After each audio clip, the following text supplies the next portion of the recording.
И еще раз здравствуйте, мои уважаемые зрители. На дворе заканчивается 26 февраля. Подводим итоги сегодняшнего дня. И для начала, что у нас на фронтах. В Николаев потихоньку начали обкладывать. Действительно, уже подогнали к технику тяжелую, в том числе грады, в том числе танки, к окраинам Николаева. И я так понимаю, этот город тоже будет заблокирован, как и все остальные крупные города Украины.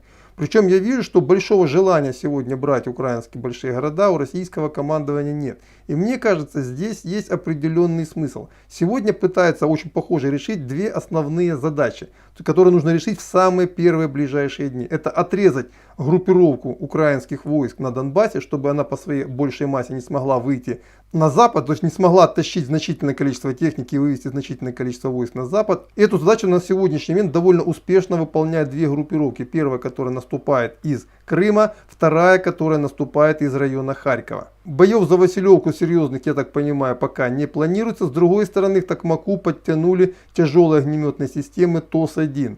То есть абсолютно не исключено, что позиции украинских вооруженных сил будут выжигать ТОСами. Между тем, другая колонна прошла через районный центр Черниговка и пошла куда-то на северо-восток. Пока ее следов я отследить не могу, все это скорее всего будет в завтрашнем выпуске. Ну и та колонна, которая шла на Мариуполь, она подошла уже к городу и часть ее свернула к Бердянску, заняв Бердянский аэропорт. Таким образом заблокировав город, потому что сам по себе город находится на косе. Аэропорт, по сути, прижимает его к этой косе. В Мариуполе идет жесткий штурм города. Я так понимаю, сегодняшняя ночь для Мариуполя будет очень и очень тяжелой. Город обстреливают, идут стрелковые бои, идет обмен артиллерийскими ударами. То есть сегодня Мариуполь переживает свой судный день. Дай бог к концу основные события там закончатся. Хотя лично мне, с учетом той подготовки, которую произвели азовцы на заводе Азовсталь, кажется, что за один день там не управятся. Тем не менее, российская группировка из Крыма и вооруженные силы Донбасса объединились и уже составляют один единый фронт. Также пока нет сообщения о том, что ДНР взяло Волноваху, но я так понимаю, это вопрос уже следующего дня. Идем севернее, Северодонецк, Лисичанск, пока он под контролем ВСУ.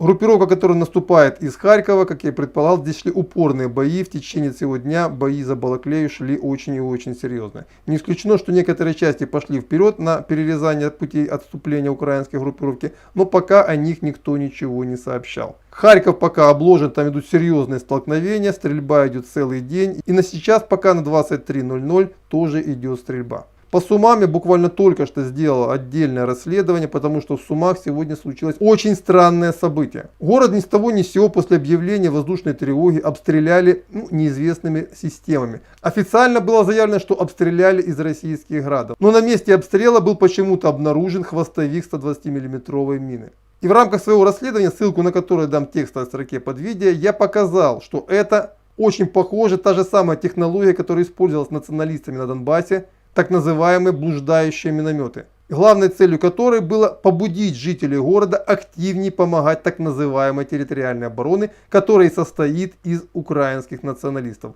местного в основном пошива. А еще я хотел бы отметить, что сегодня в Сумах по сути начался настоящий беспредел. Были открыты все оружейки, и сегодня мой лично знакомый пошел в оружейку Артяги и видел, говорит, стоят без охраны, без ничего, целые ящики, автоматы Калашникова в масле.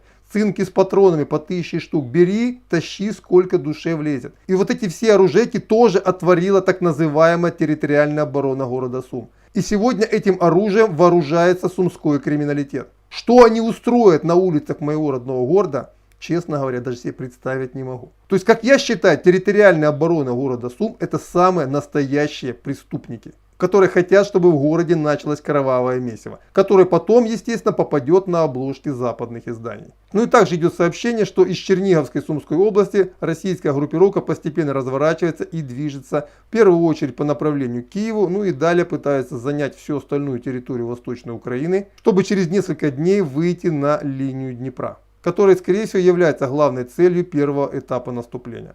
И особняком здесь стоит Киев. В течение всего дня шло сосредоточение российской группировки, и я так понимаю, что в ближайшее время можно ожидать штурма города. Потому что, взяв город Киев, российская армия уже может приводить к власти другое правительство, которое дальше будет перебирать рычаги управления страной в свои руки. Вот такие вот итоги третьего дня боев на Украине. Ну и здесь же я поделился примерно, что я ожидаю завтра. Все, передаю эстафету Михаилу Нуфриенку, ссылку на его канал тоже даю в текстовой строке под видео. Ну а пока я прощаюсь с вами до завтра.